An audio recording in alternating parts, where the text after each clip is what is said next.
Hello good morning to all.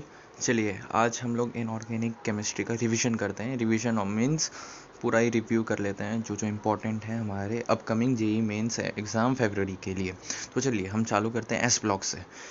ठीक है, तो पहला एस ब्लॉक में मीन्स मैं ये जो पढ़ाने वाला हूँ बहुत ही शॉर्ट पढ़ाने वाला हूँ और जो काम की चीज़ें वही पढ़ाऊँगा, बेकार चीज़ नहीं पढ़ाऊँगा।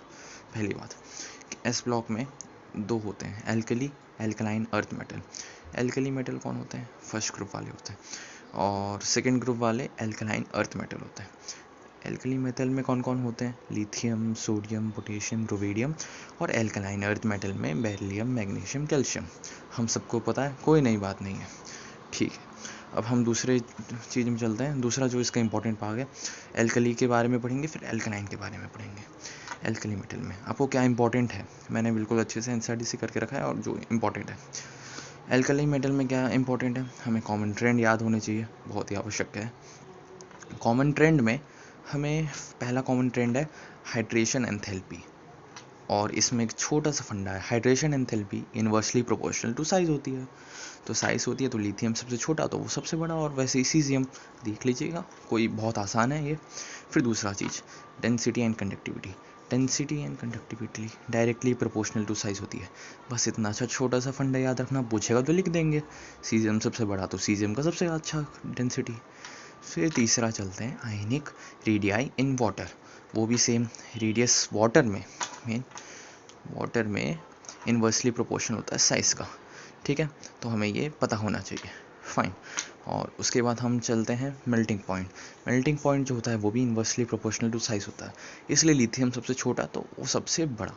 ठीक है, अब एक इम्पॉर्टेंट एक्सेप्शन याद होना चाहिए कि पोटेशियम की जो डेंसिटी होती है वो लोअर होती है सोडियम की डेंसिटी से। फाइन, कोई बड़ी बात नहीं है।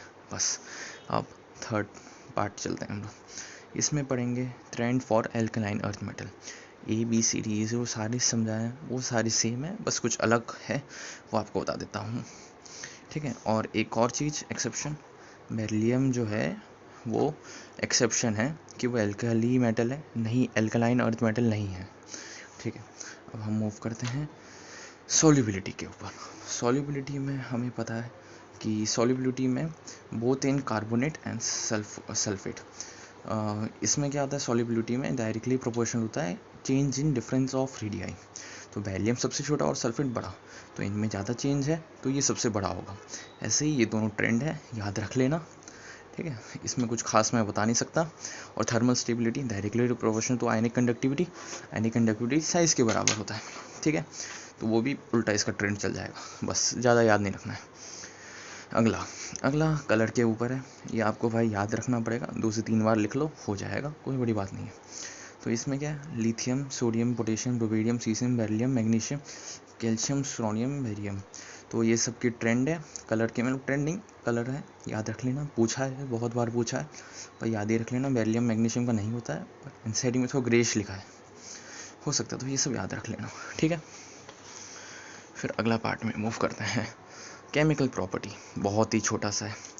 एल्कली मेटल में कैसे केमिकल प्रॉपर्टी है, अगर एल्कली मेटल रिएक्ट करता है पानी के साथ तो मेटल हाइड्रोक्साइड बनाता है और साथ में हाइड्रोजन गैस रिलीज़ करता है, जो हम सबको पता है। फिर वही क्लोरीन के साथ रिएक्ट करेगा, हेलोजन MX बनाएगा, हाइड्रोजन के बाद हाइड्राइड बनाएगा, ऑक्सीजन के साथ थोड़ा ट्रेंड डिफरेंट जाएगा। इससे पहले हम लोग सल्फर के साथ बात करते हैं, मेटल सल्फेट बनाएगा, और फॉस्फेट के साथ मेटल फॉस्फेट बनाएगा, और ऑक्सीजन के साथ अगर हम देखें तो लिथियम ऑक्साइड बनाएगा, फिर लिथियम के साथ ऑक्साइड बनाएगा, सोडियम के साथ पर ऑक्साइड बनाएगा, और दो रिमेनिंग है उनके साथ सुपर ऑक्साइड बनाएगा, जो जिनका कलर ऑरेंज होता है। बस ज़्यादा नहीं, ये सब बहुत इंपॉर्टेंट है, पूछ लेते हैं। ठीक है, अब नाइट्रोजन के साथ रिएक्ट करेगा तो ये इकलौता लिथियम नाइट्राइड बनाता है, और जो दूसरे होते हैं वो रिएक्ट नहीं करते नाइट्रोजन के साथ, इतना याद रख लेना। और पानी डाल दोगे गर्म करके तो लिथियम हाइड्रोक्साइड नाइट्रोजन उड़ जाएगा, बस इतना है भाई। फिर एल्कली अर्थ मेटल बहुत ही आसान है, कुछ नहीं, एल्कली अर्थ मेटल M मैंने डिनोट किया हुआ है सारे।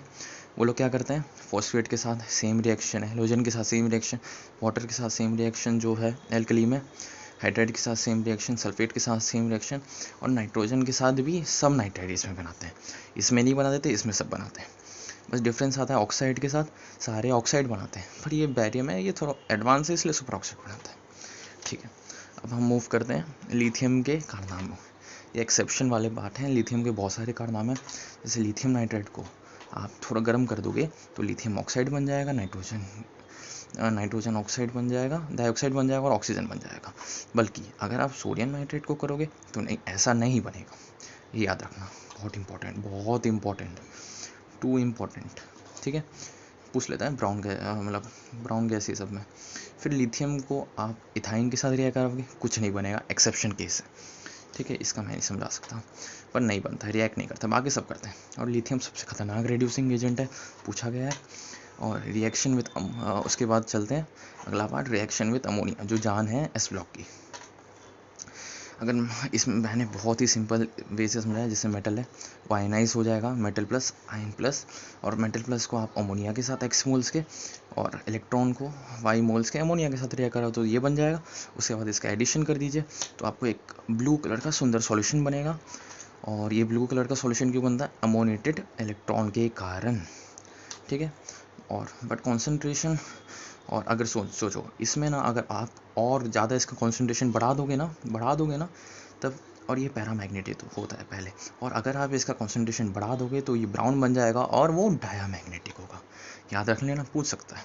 ठीक है, और पूछा भी होगा, ये मुझे इतना याद नहीं, ये नहीं पूछा है पर ये जरूर पूछा है कि ब्लू होता है। ठीक है, फिर अगला सॉल्वेज प्रोसेस, बहुत बड़ा बड़ा लिखता है बुक में पर है बहुत आसान, कुछ नहीं है। सोडियम हाइड्रोजन कार्बोनेट और सोडियम कार्बोनेट डॉट 10H2O, पहले ही सिग्निफिकेंस कर दिया। सोडियम हाइड्रोजन कार्बोनेट को बेकिंग सोडा कहते हैं और इसको वॉशिंग सोडा कहते हैं। ठीक है, उसके बाद अगर देखो इसका कैसे रिएक्शन होते हैं तो देखिए, सोडा, इसके जो सारे रिएक्टेंट है, sodium chloride, brine, ammonia, water, carbon dioxide, इन चार आप इनको रिएक्ट कराइए। ठीक है, उसके बाद आप अमोनियम कार्बोनेट बनेगा, फिर उसको NaCl से करा दो, अमोनियम क्लोराइड और सोडियम हाइड्रोजन कार्बोनेट इधर से आपको मिल गया। और ये बहुत ही सॉल्युबल, बिल्कुल गंदा होता है, मतलब होता ही नहीं है अच्छे से। ठीक है, और फिर आप उसको और गर्म करो तो सोडियम कार्बोनेट और कार्बन डाइऑक्साइड उड़ जाएगा। और इसमें क्वेश्चन पूछ सकता है कि भाई पोटेशियम क्यों नहीं यूज़ कर रहे हैं हम, क्योंकि वो बहुत सॉल्युबल होता है। और सोडियम कार्बोनेट डॉट H2O को सोडा ऐश भी कहते हैं। ठीक है, और ये रिएक्टेंट याद रख लेना, ये पूछ सकता है, ये रिएक्टेंट याद ही रख लेना क्या क्या इंपॉर्टेंट होता है सॉल्वेज प्रोसेस में, बस इतना ही था इसमें। ठीक है, अब मूव करते हैं दूसरे पार्ट में। ठीक है, अब इसमें है डाउन्स प्रोसेस, कुछ नहीं, डाउन्स प्रोसेस वही अपना 10th वाला। ठीक है ना, वो सोडियम क्लोराइड का इलेक्ट्रोलिसिस। इसमें याद क्या रखना है आपको? एनोड याद रखना है। एनोड क्या है? ग्रेफाइट है। कैथोड क्या है? स्टील है। ये इंपॉर्टेंट है, ज़्यादा नहीं, इसमें कुछ खास थियरी है नहीं। कैशनर किलर नाम बढ़ाया है, भयानक लगता है पर है कॉस्टिक सोडा का फॉर्मेशन, जो 10th में पढ़ा है। इसमें कैथोड में क्या बनेगा ये याद रख लेना, Hg बनेगा। ठीक है, मतलब मर्क्यूरी बनेगा, मर्क्यूरी यूज़ करते हैं। और एनोड में हम लोग कार्बन यूज़ करते हैं, कुछ खास नहीं है। इसमें भी रिएक्शन है, सोडियम को इलेक्ट्रॉन से कराओ, सोडियम एमेल्गम बनेगा, क्लोरीन माइनस को कराओ तो हाफ क्लोरीन गैस बनेगा, और इलेक्ट्रॉन दोनों को ऐड कर दो तो ये बन जाएगा। ज़्यादा इंपॉर्टेंट क्या है? ये इंपॉर्टेंट है, पूछा गया है मैथ्स के कॉलम में 2019 के पेपर में। ठीक है, ब्लीचिंग पाउडर, फिर ब्लीचिंग पाउडर का फॉर्मेशन काफ़ी इंपॉर्टेंट नहीं है तो भी देख लो, कैल्शियम हाइड्रोक्साइड को क्लोरीन से रिएक्ट करा दो, ये बन जाएगा, और ये है ब्लीचिंग पाउडर। ठीक है, पढ़ लेना यार। और कैल्शियम हाइड्रोक्साइड को स्लेक लाइम कहते हैं, कैल्शियम ऑक्साइड को क्विक लाइम, कन्फ्यूजन आती है। ठीक है, और प्लास्टर ऑफ पेरिस हम सब जानते हैं, ये भी 10th में पढ़ा है। कैल्शियम सल्फेट हाफ H2O को प्लास्टर ऑफ पेरिस कहते हैं, और गिप्सम कहते हैं कैल्शियम सल्फेट डॉट 2H2O को, कोई बड़ी बात नहीं है। इंपॉर्टेंट क्या है? आप इसको बहुत गर्म हीट करो तो एक ऐसा बनेगा, उसके बाद ये सारा अपना वाटर लूज़ कर देगा अबव 398 केल्विन, पूछा गया है। और इसी को कहते हैं dead burn plaster of Paris. ठीक है, अगर उसके पास कोई भी हाइड्रोजन मतलब वाटर नहीं रहेगा, तब जब एनहाइड्रस हो जाएगा तब। इतना ही है इस ब्लॉक। पढ़ाने में तो कोचिंग में बहुत कुछ पढ़ा देते हैं, पर असलियत में इतना ही है इस ब्लॉक। पढ़ लेना यार, मज़ा आ जाएगा। ठीक है, थैंक यू।